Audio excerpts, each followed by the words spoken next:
Irvin Williams.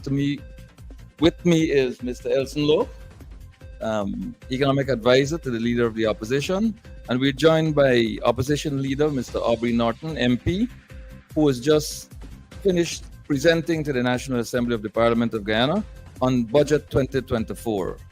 Mr. Norton, welcome to conversation on Budget 2024. Thanks for having me. A few early points you made in your presentation were very, very striking. You said that we must use our wealth, our national wealth, to build successes and not to promote division.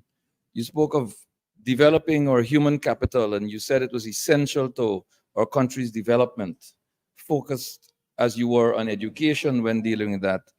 And you talked about promoting and protecting the right of future generations to benefit from our natural resources wealth as a nation. Would you, Mr. Norton, care to emphasize some more? I know you didn't have the luxury of the time that you wanted on these issues, particularly the area of education and how that will help us to achieve these objectives that you set out in your presentation. At the outset, one has to understand sustainable development. Around 1989, the Bruton Commission produced its report on sustainable development, which implored on us the necessity to ensure that whatever we do not only serves this generation, but prepares and protects future generations. And when you're dealing with a resource like oil, one has to recognize that sustainable development is necessary, or else you can find yourself using out all the resources now, and then when oil is finished, future generations don't have anything.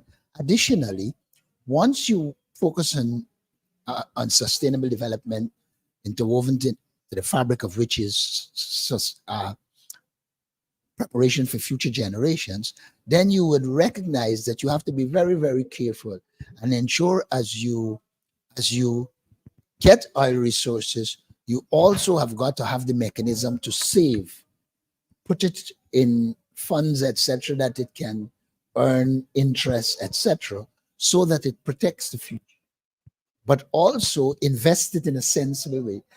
And that is why I bemoan the fact that the government seemed not to want to get the investment committee of the Natural Resource Fund up and going. Because if that is up and going, then there would be some professionals there who would be able to look at the issues and say, no, this is not sustainable, this is sustainable. And you can have plans that emerge in a structured way. So sustainable development is critical moving forward. Sometimes it is put as intergenerational preparation, meaning that we have to prepare to give future generation a very good life. And that will be critical to what we will do as a political party moving forward. On that note, as we see the government amend the NRF, it seems like they're preparing to withdraw almost all of the funds in the NRF. You mentioned your concern at the lack of planning by the government that demonstrates, amending the NRF only a few years after only a short while after passing it. One of the consistent themes throughout our presentations for this budget is a question of management and governance of both the affairs of the government and the country more broadly. I wondered if you wanted to elaborate a bit on the government's total disinterest in improving governance in Guyana, in reducing waste, and in delivering really an evidence-based improvement in the standard of life of Guyanese. The government's desire from the inception, if you look at the reforms that they made to the Natural Resource Fund, all of them were geared to remove oversight, to remove accountability and transparency. So you knew from the inception that they were not seeking to strengthen it so that the resources there are protected. They were seeking to remove the checks and balances so that they can utilize the funds in the way they want to use it without paying any attention to some investment.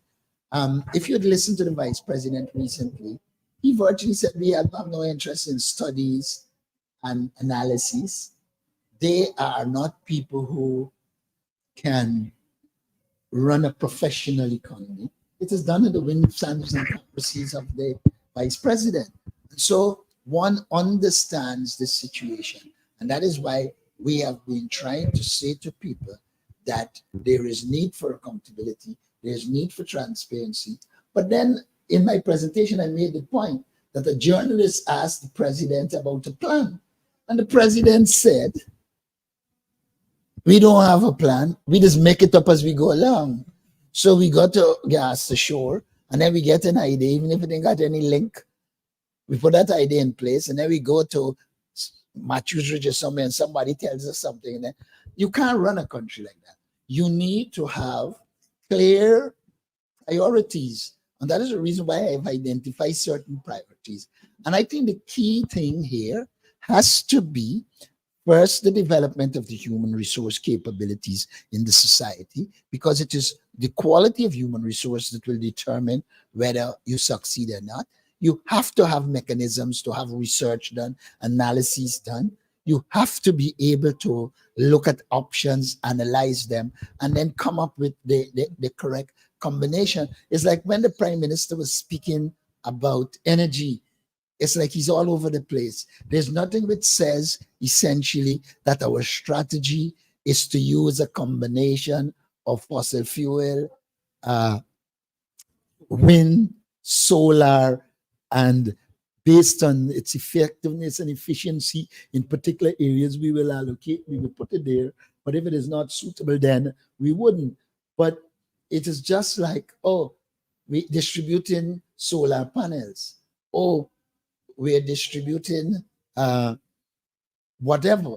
Now, a lot of coal communities might not be suitable. Some of them might not be suitable solar panel. And there are communities where there's a lot of breeze that when energy might suit. So you have to, again, have your feasibility study, be able to measure what you set out to do and its impact, and then implement. This government specializes in ad hocery. They do everything in an ad hoc way rather than based on a plan of some kind. And that is why I said in my presentation that it's not the first time they're telling us they can bring down the cost of electricity. Scared was to bring it down. It's not the first time they're telling us that their programs can give widespread access to the programs will give widespread access to internet connectivity. They told us with the fiber optic cable, and then they stopped talking about it when it failed. And I understand they're transferring in more the packaging plant into some center for studies or something. This is a manifestation of the lack of planning. No wonder the IMF concluded that 41% of all this goes into wastage. So that is where we are. I want to follow up on what you just said regarding wastage and Elson's reference to drawing down to zero on the Natural Resource Fund.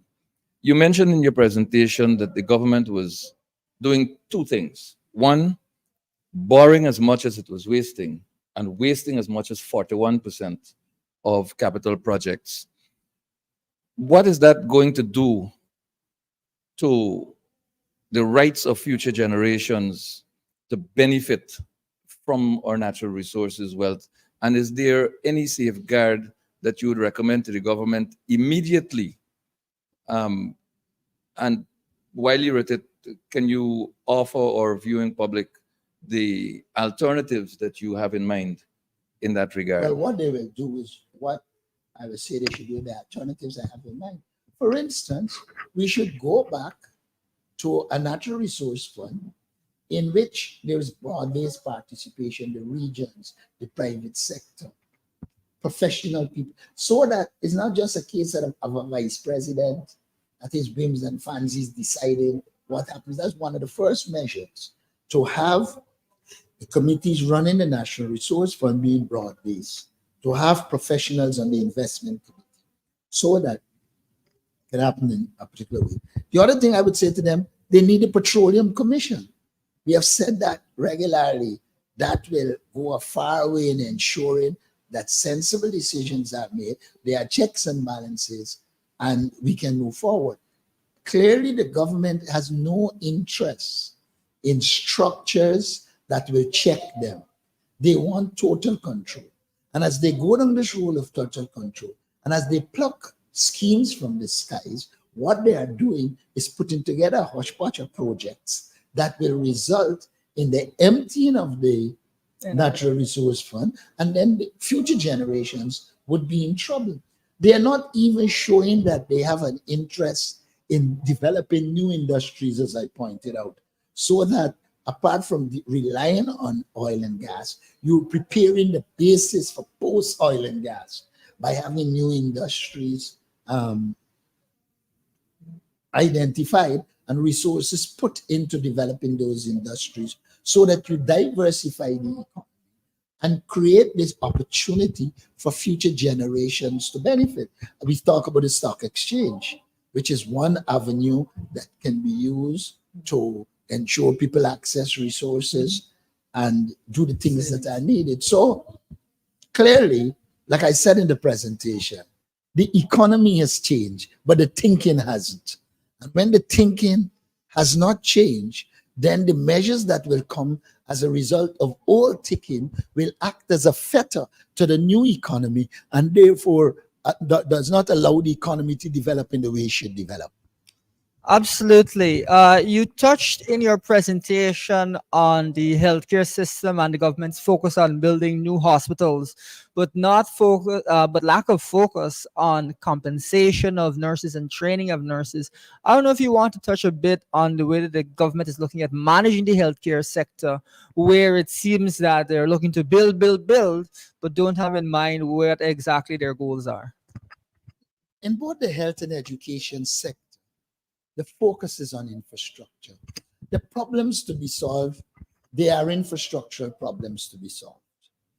But solving the health and educational problems are not solely reliant on the building of these buildings. Yes, you have to build buildings. Yes, you have to rehabilitate buildings. But like I said, the biggest problem we have in the education and the health sector is our inability to retain staff. The other problem we have is the quality of staff. There is no structured approach to retraining people and improving their productivity levels. Those are things that are necessary if you're going to do what we're doing. And that is why we recommended a task force to look at the training and retaining of nurses, the training and retaining of teachers. But I also said in that presentation that you have to create conditions propitious to people wanting to stay. People want improved status. People want more money. People want a work environment that is conducive. I believe there are some measures we are going to identify that will help nurses and teachers. I have restrained myself from identifying some of them now, because if we do that, next year they will come with them under a different name. Many of the things, some of the things they are doing are things that came from the AP and UAFC. They changed their names, and then the problem in education is not only in school. You already have these children that would have dropped out of school, and the budget has nothing to deal with them. And the recommendations I made in the budget are aimed at dealing with them. You have out there thousands of children who have not matriculated, who do not have 5 CXC with math and English.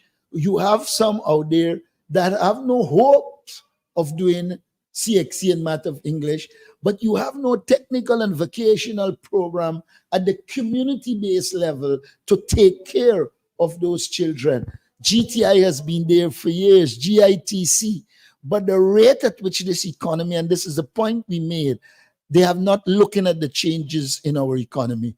The rate of change in this economy will not allow us to train the people we want through GTI, and I'm not here bashing them. We need them, GITC, NATI, the trade school in London, but we need to expand it. We need to have more community-based training.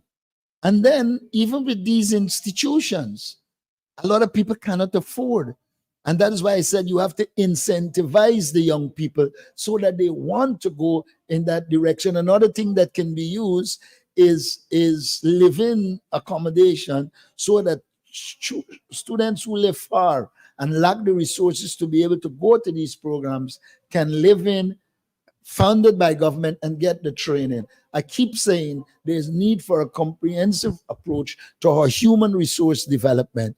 There's need for proper mechanisms to incentivize our teachers, our health workers, and the wider youth population. Mr. Norton, on the last occasion, Budget 2023, you had made in your presentation a call for, I think it's about 20 policy positions to be taken to bring home good governance and development. Some of them have found their way into Budget 2024 very quietly. And on this occasion, you have identified the 8 priority areas, immediate priority areas. And I'd list those for the benefit of our viewers if you missed the presentation. 1, alleviating and ending poverty and a guaranteed livable income. 2, defense and security. No, you missed one. I dealt with Combating the high cost of living. living. And then 3, defense and security. And 4, skills development and job placement. 5, increasing Guyana's percentage share of oil revenues. 6, national teachers and nurses workforce action plan. 7, youth development. 8, expansion of the productive capacity of the economy.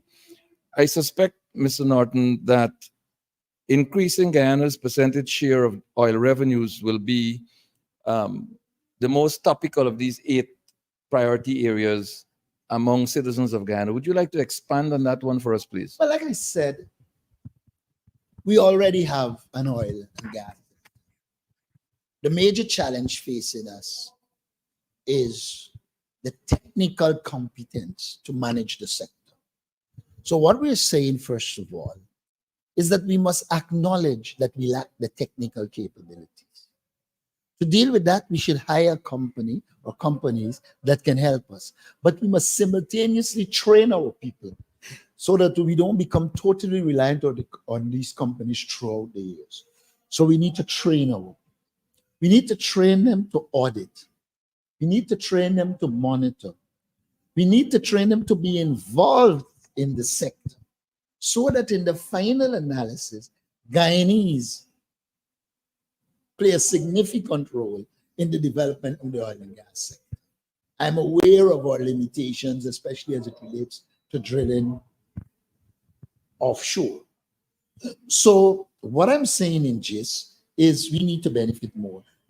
I consistently say that the contract has a mechanism for government to engage ExxonMobil to make the changes that are needed. We will prepare our case and engage Exxon with the aim of negotiating to ensure that we get the best deal. We are aware that Exxon is pursuing its interests. It is therefore incumbent on the government to pursue the people of Ghana's interest. And that is what we will do in the circumstance. Absolutely. During your remarks, you mentioned that the cost of living, small businesses, the need for investment in small businesses, and the question of competition.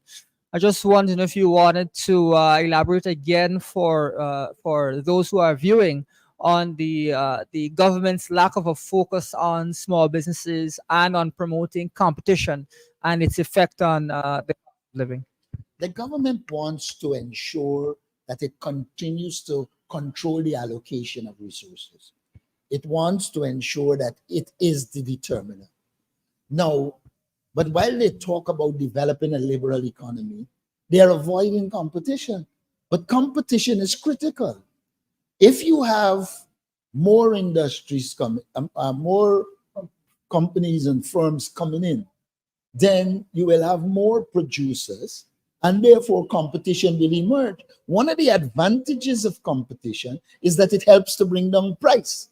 And so if the government is serious about developing the kind of economy that is resilient and competitive, then it should shift away, begin the process of shifting away from a state-controlled economy. Because even though a lot of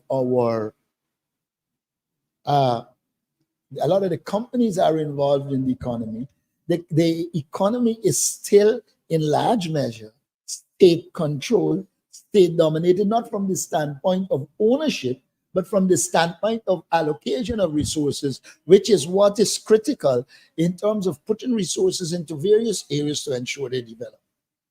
Excuse me.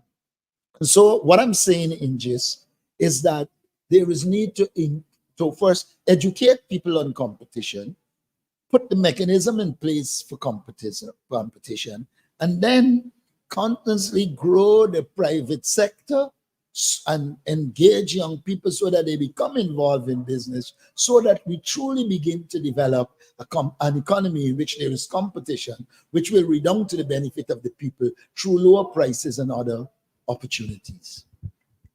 Mr. Norton, time is going, and I know you must be a bit tired after a marathon presentation. But there's a governance issue that I'd like to raise with you. I like you how you diplomatically tell me I forgot the governance issue. No. I think Mr. Roysdale Ford, MP, did an excellent job on governance. Yeah, but what's happening now is that the president of this country is out of the jurisdiction. And Article 96 of the Constitution speaks to the appointment of persons to perform the functions of president in his absence. The usual pick is the prime minister. And of course, there's a rank of seniority. And in the case that we have before us right now, we have a senior minister of government who has been sworn to perform the functions of president while the prime minister is still in the country. Is this unprecedented to the best of your memory? And if it is so, is it a form of erosion of the democratic tenets that we subscribe to, or constitutional provisions? I think it is not the correct thing to do. I think it was wrong. I think the prime minister should have been acting as president at this stage. You know, one of the things I did in this budget was to engage Roysdale Ford and ask him to lay out the governance architecture, which he did excellently. And I did that because one of the critical shortcomings of this government is the lack of good governance. They do not govern properly. And so I thought it fit that we put it out there, all the elements of poor governance that are occurring. And I think Roysdale did an excellent job of putting them there. And then in this budget, I reassigned Christopher Jones to deal with parliamentary affairs. And again, he showed all the flaws in his presentation of the government not adhering to parliamentary procedures. So governance is an issue for the government generally. It is difficult for them to be practicing bad governance generally and then practice good governance in the political party. So to me, it is like a logical sequel of their poor governance that has caused this situation in which you have somebody acting as president who shouldn't be. But then it is not restricted to that. One of the first things I did when I became opposition leader was to point out to them that this constitution says that the first vice president is the prime minister, and the government refuses to give him the nomenclature prime minister and first vice president because they want to create the conditions for the vice president Barajak there to do as he's doing. And so governance, good governance is not something that is in the same corner with the People's Progressive Party. They prefer to be distant from it. But what does this say to our students, or high school and university students? what does it say for aspiring prime ministerial candidates in the People's Progressive Party, for example, where the contempt is profound? Here is the prime minister, who is the first vice president in the country, not sick. The Constitution speaks to physical or mental infirmity being an impediment to discharging the functions and so on. But he's there. Look, let me say this to you. The Prime Minister himself went out the way to try to suggest that he's comfortable with it. What it says is that future persons who want to be Prime Minister has to have more self-worth and self-respect. That's all I'd say.